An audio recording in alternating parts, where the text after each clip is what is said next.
Latihan kuasa tembakan adalah tulang belakang kepada kesiapsiagaan dan kecekapan sesebuah organisasi tentera.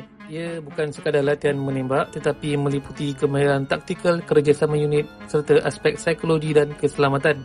Pertama, latihan ini memastikan setiap anggota mahir dan yakin menggunakan senjata mereka. Ia membantu meningkatkan ketepatan dan mengurangkan risiko kesilapan di medan sebenar.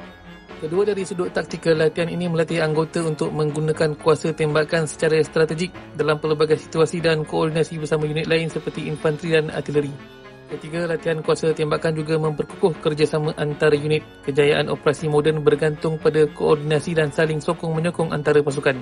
Keempat, ia membina ketahanan mental dalam tekanan pertempuran. Hanya latihan berterusan mampu melahirkan anggota yang tenang dan membuat keputusan tepat.